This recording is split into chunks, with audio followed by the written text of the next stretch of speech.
நாட்களில் ஆதியாகம புஸ்தகம் 5 மணி ஆராதனையில் ஆதியாகம புஸ்தகத்தை வாசித்து வருகிறோம். இந்த ஆதியாகம புஸ்தகத்தில் முதல் அதிகாரத்தை வாசித்து வரும்பொழுது இப்போது 37, 38, 39 அதிகாரத்தை நிற்கிறோம். 37ஆம் அதிகாரத்திலே சிறப்பு நிகழ்ச்சியை நாம் பார்க்கலாம். இந்த கிறிஸ்மஸ்க்கும் அதுக்கும் ஒரு ஒத்து வரக்கூடிய சூழ்நிலையில் ஒவ்வொரு அதிகாரத்திலையும் ஆண்டவர் ஒவ்வொரு நாளும் பேசுகிறார். அதற்காக ஆண்டவருக்கு ஸ்தோத்திரம். இந்த நாளிலேயும் நாம் 37ஆம் அதிகாரத்தை நாம் கவனித்து பார்க்கும் பொழுது எப்படி யோசேப்பை கர்த்தர் பயன்படுத்தினார் என்பதை பற்றி சொல்லப்படுகிறது. இந்த யோசேப்புக்கும் இயேசுவுக்கும் நிறைய ஒற்றுமைகள் உண்டு. டைப்பாலஜி என்று சொல்வார்கள். ஆகவே அந்த யோசேப்பை எப்படி கர்த்தர் பயன்படுத்தினார், பழைய ஏற்பாட்டு யோசேப்பை, இதே போல புதிய ஏற்பாட்டில் யோசேப்பின் குமாரனாக இயேசுவையும் கர்த்தர் பயன்படுத்துகிறார். ஆமென் சொல்லுமா? ஆகவே ஆண்டவருக்கு ஸ்தோத்திரம். குறிப்பாக உங்களுக்கு நினைவில் இருக்கும்படி சொல்ல போனால் யோசேப்பு அப்பாவுக்கு அன்பான ஒரு மகனாக இருந்தார். இதே போல் இயேசுவும் பிதாவுக்கு ஒரே பேரான குமாரனாக அன்புக்கு இவர் என்னுடைய நேசகுமாரன், இவர்கள் பிரியமாக இருக்கிறேன், இவருக்கு செவி கொடுங்கள். அப்போ பிதாவுக்கு பிரியமான ஒரு குமாரனாக இருந்தார். அதற்காக ஆண்டவருக்கு ஸ்தோத்திரம். ஆகவே யோசேப்பை நீங்கள் பார்க்கும்போது அங்கே அந்த யோசேப்பு 17 வயதில் தன் சகோதரருடைய ஆடுகளை மேய்த்து கொண்டிருந்தான். அந்த இளைஞன் பில்காள் சில்பாள் என்னும் தன் தகப்பனுடைய மறுமனையாட்டியுடைய குமாரோடு இருந்து அவருடைய அவருடைய துன்மார்க்கத்தை தன் தகப்பனுக்கு என்ன செய்வான் அவங்க உடம்பிறப்புகள் தான், ஒன்றுவிட்ட தாய்ப்பிள்ளைகள் தான். அப்படிப்பட்டதான அவங்க பிள்ளைகள் செய்த தப்பியத்தை அப்பாவுக்கு சொல்லுவாங்க. இதே மாதிரி ஆண்டவர் இயேசு உலகிருந்த பொழுது பரிசேயர்கள் வேதபாரர்கள் செய்த தவறுகளை அவர் சுட்டி காண்பித்தார். இதனால் அவரும் பகைக்கப்பட்டார். இன்றைக்கி நம்ம செய்கிற தப்பியத்தை சொல்லணும்னா யாரும் சொல்லட்டா நம்ம ஒன்றுமே சொல்ல மாட்டோம். சொன்னால் என்ன செய்வோம்? பகைப்போம் இல்லையா? இப்போ இவரும் தப்பு பண்ணிட்டா பிரச்சனை இல்லை. ஏன்னா இவர் தப்பு பண்ணலை. யார்? யோசேப்பு தப்பு பண்ணலை.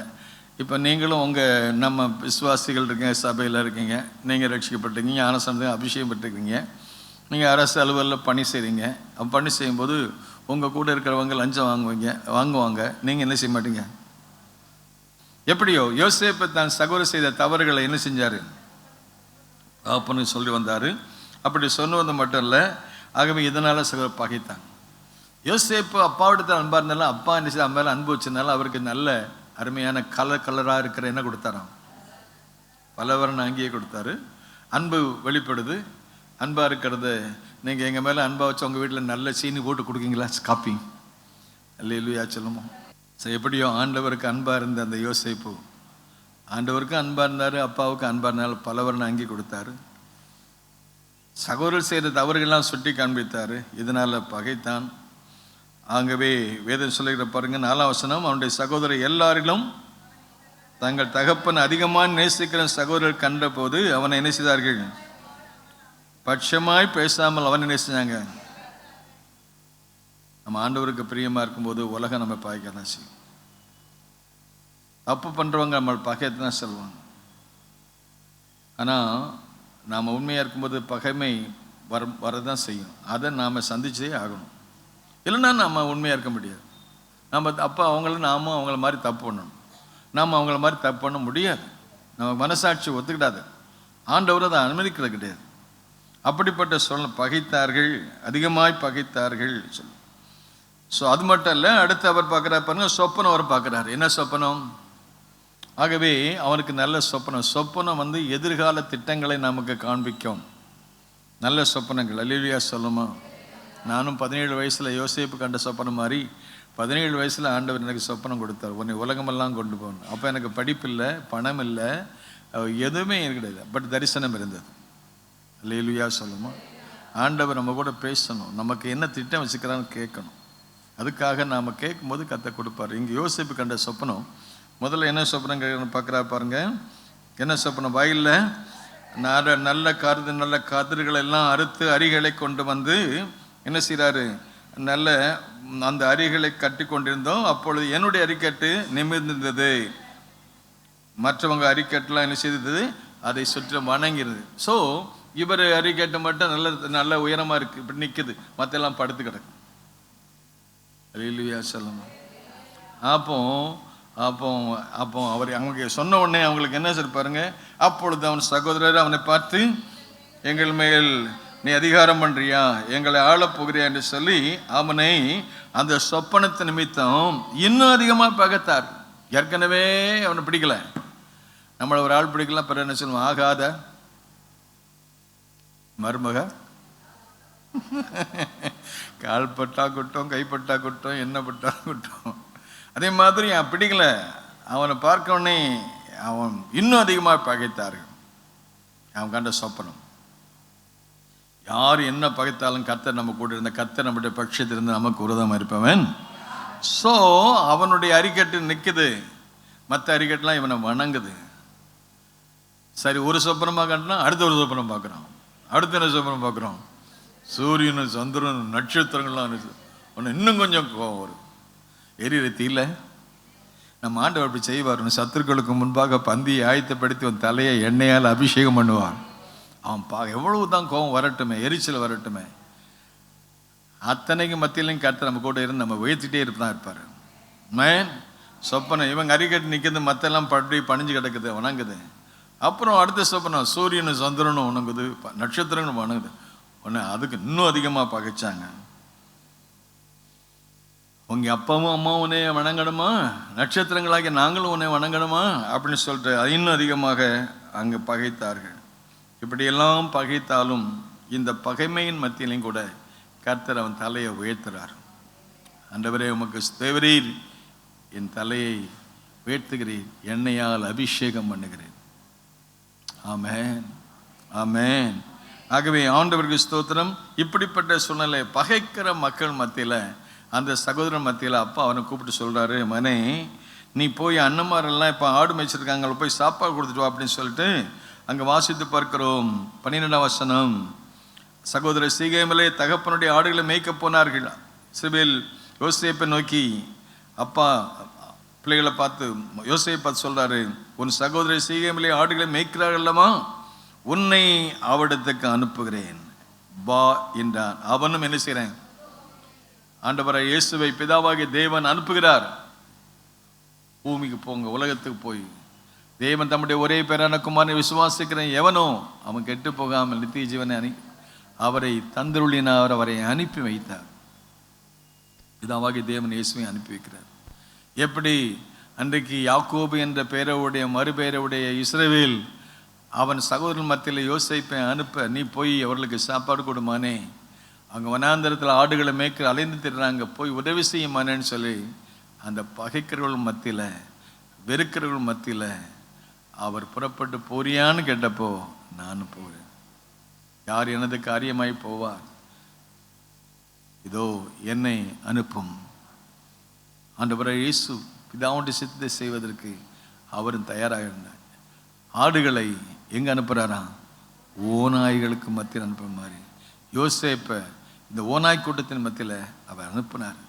இதே போல இயேசுவையும் உலகத்துக்கு அனுப்பினார், அவரை தந்தருளினார். அங்கே பாருங்க, இந்த யோசேப்பு கூட சொல்லிருக்கலாம், இல்லையே இவங்க மேலே பொறாமை கொள்கிறாங்க, என் மேலே பயக்கிறாங்க, அதிகமாக பார்க்குறாங்க, நான் போகலை, போனால் என்னை காலி பண்ணுவாங்க அப்படின்னு சொல்லலை. அப்பா சித்தம் என் சித்தம், அல்லேலூயா. ஆண்டவருடைய சித்தம், பிதாவுடைய சித்தம் செய்வதன் போஜனமாக்கி இயேசு சொன்ன மாதிரி புறப்பட்டு போகிறார். யோசேப்பு போகிற போது அங்கே அவன் போகிற காரியத்தை எல்லாம் நமக்கு பார்க்குறோம். இப்படி அவன் இருக்கிற இடத்துக்கு போயிட்டாங்க. இங்கே வாசித்து பார்க்கிறோம். அங்கே 16ஆம் வசனம், அங்கே சகோதரரை தேடுகிறேன் என்று சொல்லி அங்கே போய் கேட்ட பொழுது அந்த மனிதர்கள் இந்த இடத்திலிருந்து போய்விட்டார்கள், தோத்தானுக்கு போவோம் என்றவர்கள் சொல்ல கேட்டோம் என்றான். அப்பொழுது யோசேப்பு இந்த சகோதரி தொடர்ந்து அவர்களை தோத்தானிலே என்ன செஞ்சானாம், கண்டுபிடித்தான். இப்போ அண்ணமாரை தேடி கண்டுபிடிச்சிட்டார் யோசேப்பு. அப்பா சொன்னபடி அப்படியே செய்கிறவர், அல்லேலூயா சொல்லுங்க. எத்தனை பேர் அப்பா சொல்லபடி அப்படி செய்றீங்க? ஆண்டவர் சொல்கிறபடி அப்படி செய்கிறீங்களா? அங்கே வரும்போது ஆண்டவர் சொல்கிறபடி அப்படியே செய்யும்போது பிரச்சனை வரத்தான் செய்யும். ஆனால் அந்த பிரச்சனையிலும் கர்த்தர் வழியை கர்த்தர் நமக்கு திறப்பார். தேவ சித்தம் செய்யும்போது, நாம் ஆண்டவருக்கு உண்மையாக இருக்கும்போது, ஆண்டவர் போச்சல் இடத்துக்கு போகும்போது அங்கே எதிர்ப்பு, பாடு, கஷ்டம், நாம் எதிர்பார்க்காத காரியங்கள் நடந்தாலும் அதுலேயும் கர்த்தர் கூட இருந்து மாபெரும் காரியத்தை கர்த்தர் செய்வார். அங்கே புறப்பட்டு போகிறாங்க பாருங்க. தூரத்திலே 18 அவர்கள் தூரத்திலே வர கண்டு காரியம் என்ன செய்தான், சமீபமாக வருமுன்னே அவன் என்ன செய்தாங்க, அடுத்து பாருங்க, இவ்வளவு நேரமும் பகைச்சாங்க, அதிகமா பகைச்சாங்க. இப்ப என்ன செய்ய ஆரம்பிச்சிட்டாங்க? இந்த கொன்று இந்த குழியிலே போட்டு ஒரு துஷ்ட மிருகம் அவனை பட்சித்து என்று சொல்லுவோம் வாருங்கள். அவனுடைய சொப்பனம் எப்படி நிறைவேறும் என்பதை பார்ப்போம். அவர்களுக்கெல்லாம் என்னன்னா, அவன் சொப்பனம் எப்படி, இவனை காலி வேண்டா, இவன் காலி, இவன் சொப்பனம் காலி, தரிசனம் காலி, இவன் திட்டம் காலி. எப்படி இந்த அரிக்கட்டு, இவன் அரிக்கட்டெல்லாம் வழங்குற மாதிரி சொல்றானே, சூரியனும் சந்திரனும் இவனை வழிபடுன்னு சொல்றானே, அது எப்படி நடக்கும் பார்ப்போம், சொப்பனம் எப்படி நடக்கும் என்று அவர்கள் மாம்ச வைராக்கியம் கொண்டு மாம்சத்துல அவனை அழிப்பதற்கு திட்டமிடுகிறார்கள். மாம்ச சிந்தை மரணம், ஆவியின் சிந்தையோ ஜீவனும் சமாதானம். எங்கள் போராயுதங்கள் மாம்சத்துக்கு ஏற்றவில்லாயிராமல் அறங்களை நிர்மூலமாக்கத்தக்கதாக தெய்வ பலம் உள்ளதா இருக்கிறது. ஆமேன். திருடன் திருடவும் கொல்லவும் அழிக்கவன் நானோ ஜீவன் உண்டாயிருக்கவும் அந்த ஜீவன் பரிபூர்ணப்படவும் வந்தேன் என்று சொன்னார். ஆமென். நல்ல கரங்களை தட்டி ஹல்லேலூயா. திருடன் திருடவும் கொல்லவும் அழிக்கவும், இன்னைக்கு குடும்பத்தை அழிக்க, ஆட்கள் அழிக்க, சகோதரனை அழிக்க, சகோதரி அழிக்க பிசாசு திட்டமிடு. அவனுடைய வேலை திருடுவது, வேலையை அழிப்பது, வேலை கொல்லுவது. enemy is trying to kill us. தேவனையும் தேவ மனுஷர்களையும் தேவ ஊழியங்களையும் ஊழியத்தை குறித்தும் காலி பண்ண நினைக்கிறான். இவன் திட்டம் எப்படி தெரியும்? அவனுக்கு தெரியும் இவனை கொண்டு கர்த்தர் பெரிய காரியங்களை செய்ய போறாரு. ஆமென் சொல்லுமா? இந்த யோசேப்பை கொண்டு கர்த்தர் பெரிய காரியங்களை செய்ய போறார். இந்த திட்டம் தேவனுக்கு தெரியும், பிசாசுக்கு தெரியும். இந்த திட்டத்தை கெடுப்பதற்கு அவன் போட்ட திட்டம் இவனை அழிக்கணும், இவனை காலி பண்ணணும், எப்படியாவது காலி பண்ணணும். அப்படிப்பட்ட சமயத்தை அதுக்கு என்ன போடுறாங்க பாருங்க, இந்த குழியில போடுவோம், அங்க இவன் செத்து போயிட்டான்னு அப்பாட்ட சொல்லுவோம், ஒரு பயங்கரமான துஷ்ட மிருகம் வந்தது சொல்லுவோம், சொப்பனம் எப்படி நடக்கு, ஊழியம் எப்படி நடக்குன்னு பார்ப்போம் அப்படின்னு சொல்லி அவர்கள் திட்டம் போட்டார்கள். இந்த திட்டம் அங்கே ஒரு கமிட்டி மீட்டிங் நடக்கும். அதில் ஒருத்தன் சொல்கிறான், மூத்த அண்ணன் சொல்கிறான், ரூபன் சொல்கிறான். என்ன சொல்கிறான் பாருங்க, அந்த போட்ட திட்டத்தை கேட்டு அவள் கைக்கு தப்ப வைத்து அவன் தகப்பன்றைக்கு எப்படி செய்வோம், எப்படி அவனை அந்த 12 பேரில் அவங்க பாருங்க யாரெல்லாம் இருக்கா, ரூபன் இருக்கான் சொல்லுங்க, ரூபன். அப்புறம் யாரெல்லாம் இருந்தா, ரூபன், சிமியோன், லேவி, யூதா. அப்புறம் எத்தனாரு அந்த யாக்கோபு பிள்ளைகள்லாம் பார்த்தீங்கன்னா அத்தனை பேர் அங்கே இருப்பாங்க. இல்லை மூத்தன் இருக்கிறதுல கொஞ்சம் பரவாயில்ல, அல்லையா சொல்லுமா, எல்லாருமே மோசமான ஆட்கள் தான். ஆனால் ரூபம் கொஞ்சம் பரவாயில்ல. ஒரு வீட்டில் 4 பையங்க இருந்தாங்களாம். அப்போ பக்கத்து ஒரு ஆள் வெளியூர் வந்தாங்க, 4 பையங்கன்னு சொல்லுங்க, எந்த பையன் நல்ல பையன்னு கேட்டாங்களாம். அப்போ ஒரு பையனை கேட்டு, இந்த பாருங்க மேலே பாருங்க, என் வீட்டில் தீ வச்சு கொடுத்தான், இருக்கிறதுல நல்லவன் அவன் தான், என் கூரையில் தீ வச்சு கொடுத்தான். அப்போ மற்றவங்க 3 ஊரா வீட்டு கூரையில் தீ வைப்பான், இவன் மட்டும் என் வீட்டில் கூரையை தீ வைக்கணும், இருக்கிறதுல பெஸ்ட் இவன் தான். இருக்கிறது எல்லாமே மோசம், அந்த மோசத்துலேயே கொஞ்சம் பரவாயில்லாத மோசம் இது ரூபன். ஏன்னா இவன்லாம் போட்டான்னா கமிட்டி மீட்டிங் போட்டு இவன் அங்கே தானே இருக்கான். ஆனால் இவன் சொன்ன காரியம் கேட்டிங்கன்னா இவன் சொல்கிறான் பாரு, கொஞ்சம் அந்த 12 பேரில் கொஞ்சம் அந்த என்ன ஒரு அதாவது ஒரு கம்பேஷன், ஒரு கிரவுண்டு இருக்கு, ஒரு கொஞ்சம் மென்மையான அவனுக்கு சாஃப்ட்னஸ், அவனுக்கு கொஞ்சம் அவனை பாதுகாக்கலாங்க ஒரு எண்ணம் இருக்குது. அப்போது ரூபன் சொல்கிறான், என்ன சொல்கிறான், அவர்கள் எல்லார்ட்டும் கைக்கு அவனை காப்பாற்றி தகப்பனிடத்துக்கு என்ன செய்வோம், எப்படியா கொண்டு போகணும். அவனுக்கு ஒரு கொஞ்சம் மனசு இருக்குது, நல்ல மனசு இருக்குது. அல்லேலூயா சொல்லுவோமா? இருக்கிற 12 மோசம், இது கொஞ்சம் பரவாயில்ல அவருக்கு. ஆமென்.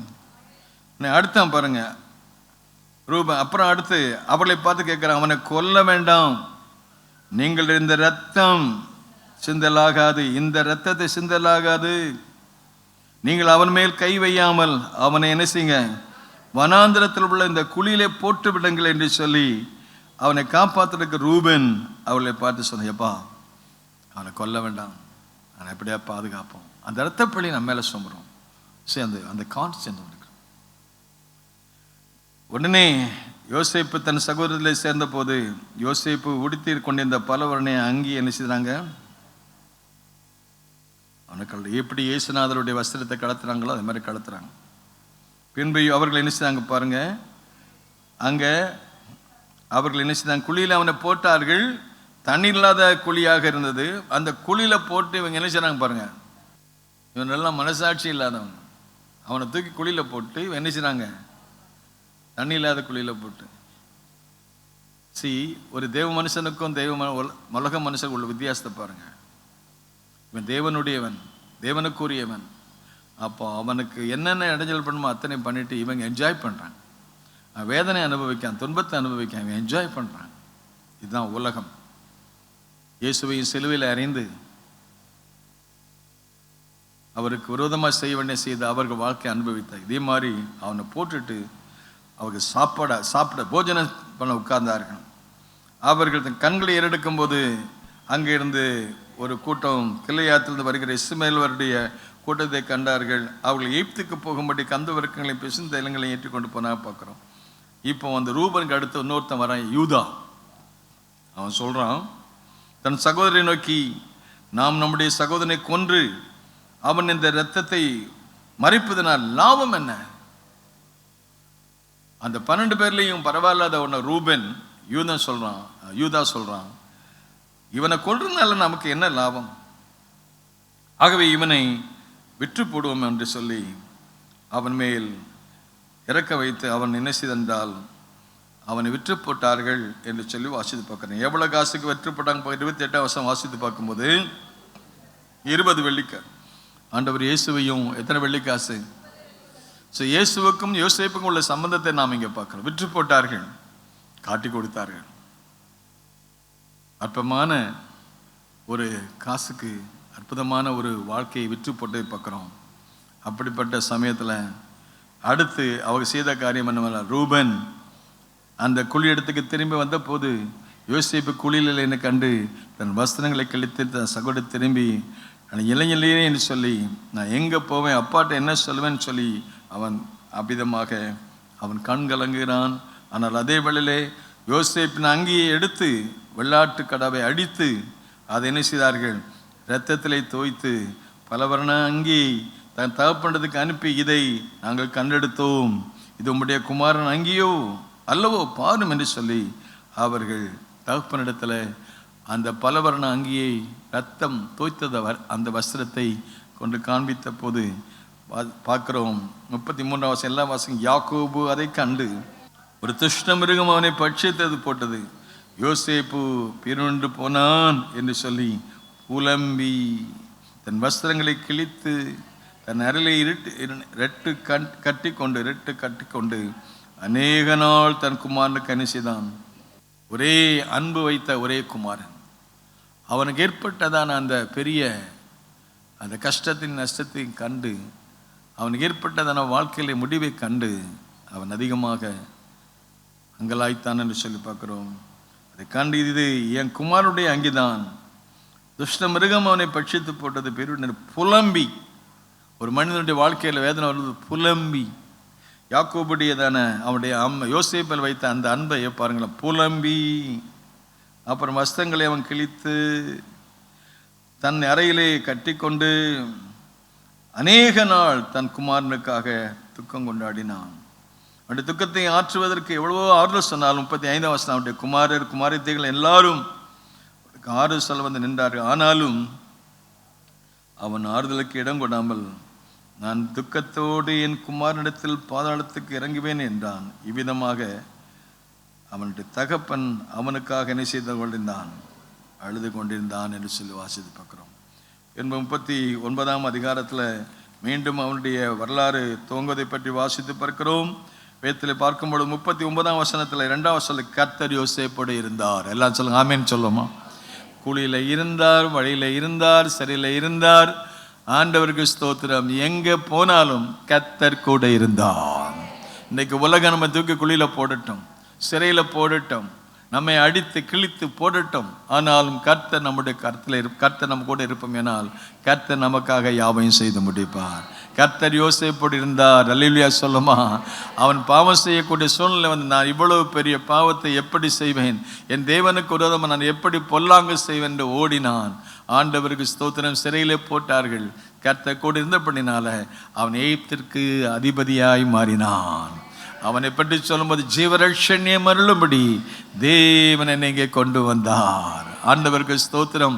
அப்படியான உயர்வுக்கு காரணம் என்னவென்றால் பாடுகள் வழியாக, கண்ணீரின் வழியாக, குழியின் வழியாக, பலவிதமான வழியின் வழியாக, சிறையின் வழியாக செல்லும்போது தான் ஆண்டவர் நம்மை உயரமான ஸ்தானத்துக்கு உடைத்து உருவாக்குவார். அல்லேலூயா சொல்லுமா.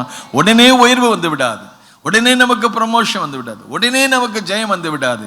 உடைத்து உருவாக்கி உபயோகப்படுத்துவார். யோசேப்பு ஆண்டவருக்கு பிரியமானவராக இருந்தாலும், சொப்பனம் இருந்தாலும், தரிசனம் இருந்தாலும், பாடுகள் வழியாக ஆண்டவரை குறித்து மாபெரும் திட்டம் இருந்தாலும், பாடுகள் வழியாக சிலுவை இல்லாவிட்டால் சிங்காசனம் இல்லை. இந்த நாட்களிலும் கூட ஆண்டவருடைய அன்பை சொல்வதற்கு நாம் பல பாடுகள் வழியாக போக வேண்டியது இருந்தாலும், அநேக நமக்கு விரோதமாக பேசும்போதும் அதை கேட்டுக்கொள்வதற்கு நமக்கு விரோதமாக பகைக்கலாம், இன்னும் அதிகமாய் பகைக்கலாம், நம்மையில் பொறாமை கொள்ளலாம். ஆனால் தேவனுடைய சித்தம் திட்டம் நிறைவேறுவதற்கு பொறுமையோடு காத்திருப்போம். யோசேப்பு ஒரு நாள் ஏன் என்னை குழியில் போட்டீங்கன்னு கேட்கல, ஏன் என்னை சிறையில் போட்டீங்கன்னு கேட்கல, ஏன் என் வஸ்திரத்தை கழுத்துறீங்கன்னு கேட்கல. அண்ணமாட்ட ஒரு நாள் சண்டையை போடலை. அல்லேலூயா சொல்லமா. நமக்கு விரோதமாக ஜனங்கள் பேசும்போது நமக்கு எப்படி கோவம், பாஸ்டர் செஞ்சதை சொன்னால் பரவாயில்லப்பட்ட செய்யாத சொல்கிறாங்கன்னு சொல்லி எத்தனை பேர் கோவப்படுறோம். யாராவது நம்ம கொடுத்து ஏதாவது சொல்லிட்டாங்கன்னா, அவன் சொல்லிட்டான் பாஸ்டர், இவன் சொல்லிட்டான் பாஸ்டர்ன்னு சொல்லிட்டேன். யோசிப்போ ஆண்டவர் உருவாக்குறதுக்கு சென்ற பாதை பாருங்களேன். நாமும் அந்த வழியாய் போக வேண்டியிருக்கோம். கர்த்தர் நம்ம உயர்த்த வேண்டுமானால், கர்த்தர் நம்மை பயன்படுத்த வேண்டுமானால், பாடுகள் வழியாக உலகத்தில் உங்களுக்கு என்ன உண்டு?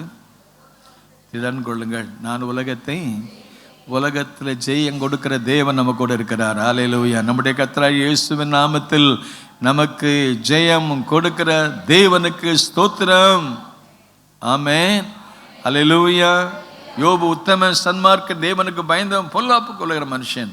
அவனுடைய வாழ்க்கையிலும் கர்த்தர் உயர்வு கொடுப்பதற்கு பாடுகள் வழியாக, கண்ணீர் வழியாக, அவமானத்தின் வழியாக, நிந்தையின் வழியாக புறப்பட்டு செல்லும். ஆனாலும் என் தாசனாய் யோபு பேசினது மாதிரி யாரும் பேசினதில்லை. கர்த்தர் கொடுத்தார், கர்த்தர் எடுத்தார், கர்த்தருக்கு ஸ்தோத்திரம். தோல் முதலான எல்லாம் அழிய போனாலும் அந்நிய கண்க சொந்த கண்ணால் அவரை பார்ப்பேன். என் மீட்பர் உயிரோடு இருக்கிறார். ஆமென். கர்த்தர் தந்த தரிசனம், கர்த்தர் தந்த திட்டம் நிறைவேறுவதற்கு உடனே நிறைவேறாது. பாடுகளுக்கு வழியாக செல்லும்போது பரம வெற்றியை காண்போம். கர்த்தர் நம்ம கூட இருப்பாராக. எல்லாரும் எழுந்து ஜெபம் பண்ண. தகப்பனே உம்மை துதிக்கிறோம், உம்மை ஸ்தோத்திரிக்கிற ஆண்டவரே. ஆண்டவரே, கர்த்தர் யோசேப்போடு இருந்தார் என்ற வார்த்தையின்படி எங்கள் கூட இருந்து ஆண்டவரே, நாங்கள் போகிற வழியில் குழியிலே நாங்கள் போட வேண்டிய சூழ்நிலை ஏற்பட்டாலும், வழியிலே எங்களை பாதுகாக்க வேண்டிய சூழ்நிலை ஏற்பட்டாலும், எல்லாவற்றிற்கும் ஆண்டவரே கூட இருந்து வழி நடத்த நாங்கள் ஜெபிக்கிறோம். ஆண்டவரே, இப்போதையும் எங்களையும் அர்ப்பணிக்கிறோம், எங்களுடைய வாழ்க்கையும் குடும்பத்தையும் ஒப்பு கொடுக்கிறோம். ஆண்டவரே, ஆண்டவர் எங்களுக்கு தந்த தரிசனங்கள் நிறைவேற கிருபை செய்யும், திட்டங்கள் நிறைவேற செய்யும். அநேகருக்கு நாங்கள் ஜீவரட்சணியம் அருளும்படி, அநேகருக்கு ஆசீர்வாதமாக இருக்கும்படி எங்களையும் உயர்ந்த ஸ்தானத்திலே எங்களை அமரப்படுகிற தேவனே உமக்கு ஸ்தோத்திரம். உடைய நாமம் மையப்படுவதாக இயேசு நாம் ஜெபிக்கிறோம் பிதாவே. ஆத்துமாவே கர்த்தரை ஸ்தோத்திரி, முழுமே பரிசுத்தநாம ஸ்தோத்திரி. ஆத்துமாவே கர்த்தரை ஸ்தோத்திரி, அவர் செயல்மறவாதே. God bless you all. கர்த்தர் உங்களை ஆசீர்வதிப்பார்.